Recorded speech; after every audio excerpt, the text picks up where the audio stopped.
বন্দে পুরুষোত্তম, বন্দে পুরুষোত্তম, বন্দে পুরুষোত্তম। পরম প্রেমময় দয়াল শেষ ঠাকুর অনুকূলচন্দ্র রাতুল চরণে কোটি কোটি প্রণাম। ইষ্ট পরিবারের সকলের চরণে এই প্রণাম জানাই। আর আমার ইষ্টপ্রাণ দাদা ভক্তিমতী মায়েদের আনন্দিত জয়গুরু।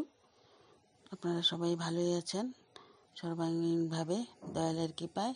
তা আমি এখানে প্রশ্ন করেছিল সেটাই আলোচনা প্রসঙ্গে আছে, আমি আপনাদের পড়ে শোনাচ্ছি।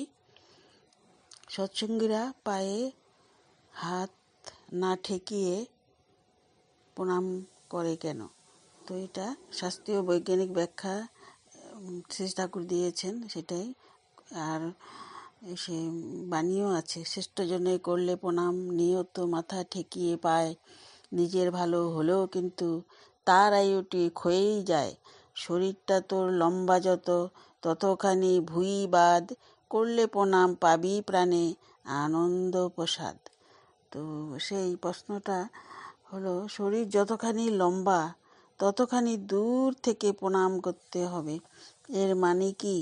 তো ঠাকুর বললেন, প্রত্যেক মানুষের ভিতরে একটা আয়ুরা অদৃশ্য আভা আছে। প্রত্যেকটা ক্যারেক্টার, পার্সোনালিটি ও এনার্জি, চরিত্র, ব্যক্তিত্ব, শক্তি এর একটা কনস্ট্যান্ট রেডিয়েশন, নিয়মিত বিকিরণ হয় তার শরীর থেকে। তো সেটা ইমিনেট করে নির্গত হয়।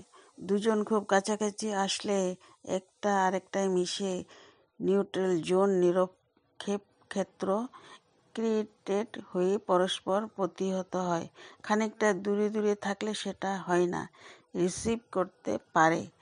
এতে প্রকৃত উপকার হয়, রেজিস্ট্যান্স থাকে না।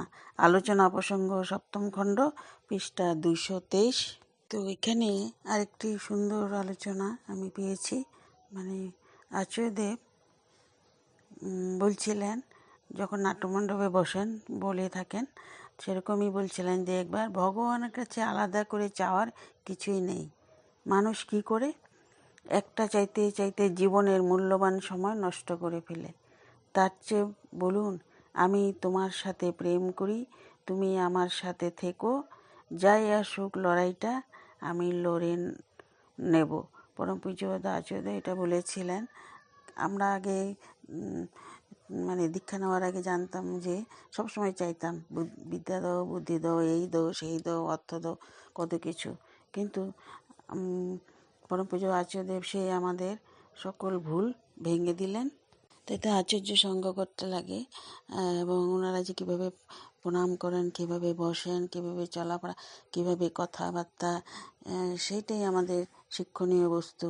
সেই জন্য আমরা যখন আজ দেওঘরে যাই, নাটমণ্ডপে মন্ত্রমুগ্ধের মতো বসে আচার্যদেবের এমনি সব সরল সহজ কত উপদেশ শুনে থাকি।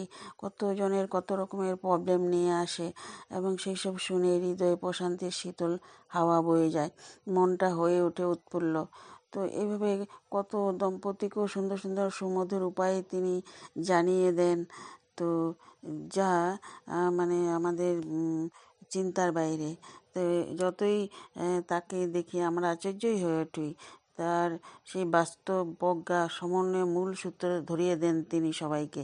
ব্যক্তি বিশেষ বলে যাওয়া কথাগুলো কত সহজ সরল, অথচ তার ব্যক্তি কতই না গভীর। ভালো লাগা, আনন্দের সুষ্ঠু সম্মেলন জীবন হয়ে ওঠে সবারই মধুময়। আজ শ্রী ঠাকুর নেই, কিন্তু আচার্য পরম্পরার মধ্যে তিনি লীলা করে চলেছেন।